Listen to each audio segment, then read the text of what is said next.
Shakib super over খেলতে আপত্তি জানানোর ফলে বাদ পড়ে বাংলা টাইগার্স। শুক্রবার কানাডার গ্লোবাল টি-20 লিগ থেকে ছিটকে গেছে সাকিব আল হাসানের নেতৃত্বাধীন বাংলা টাইগার্স। ম্যাচে 24 ঘন্টা পেরোতে না পেরোতেই উঠে এলো চাঞ্চল্যকর এক তথ্য। এলিমিনেটর ম্যাচে নাকি সুপার ওভার খেলতে আপত্তি জানায় সাকিব, তাতেই বিদায় হয়ে গেছে তার দলের। ক্রিকেট বিষয়ক ওয়েবসাইট ক্রিকইনফোর প্রতিবেদনে উঠেছে এমন এক তথ্য। এমনিতেই ঘরে বাইরে বেশ চাপে রয়েছেন সাকিব আল হাসান। কানাডার গ্লোবাল টি-20 লিগে খেলতে ব্যস্ত ছিলেন তিনি। কয়েকদিন আগে এক প্রবাসী সমর্থকের সঙ্গে তর্কে জড়িয়ে সংবাদ শিরোনাম হন। এখন নতুন করে বিতর্কে।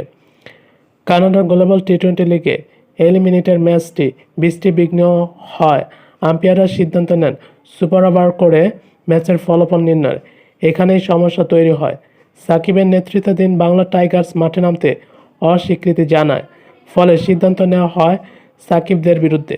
সুপার ওভারে দল না নামার বাংলা টাইগার্স ছিটকে যায় টুর্নামেন্ট থেকেই।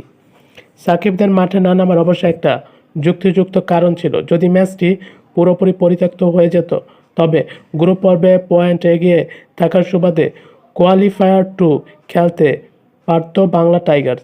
কিন্তু আম্পায়াররা সময় স্বল্পতা শুধু সুপার ওভার খেলানোর সিদ্ধান্ত নেয়, তাতে আপত্তি তোলেন সাকিব।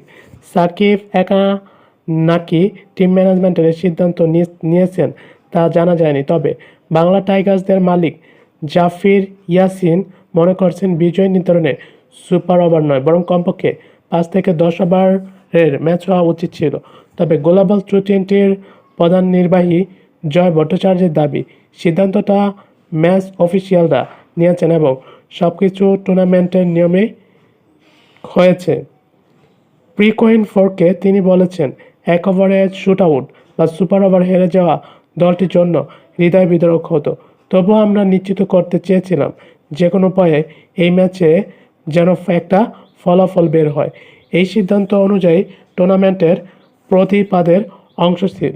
এ ব্যাপারে গ্লোবাল টি-20 কর্তৃপক্ষ বিবৃতি দিয়েছেন। তারা জানিয়েছেন, টসের সময় টরন্টো ন্যাশনালসের অধিনায়ক কলিন মুন্ডো উপস্থিত ছিলেন, কিন্তু বাংলা টাইগার্স দল থেকে নামতে অস্বীকৃতি জানায়।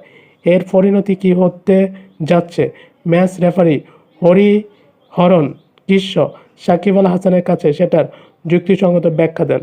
এরপরেই আম্পায়াররা টরন্টো ন্যাশনালকে বিজয় ঘোষণা করেন।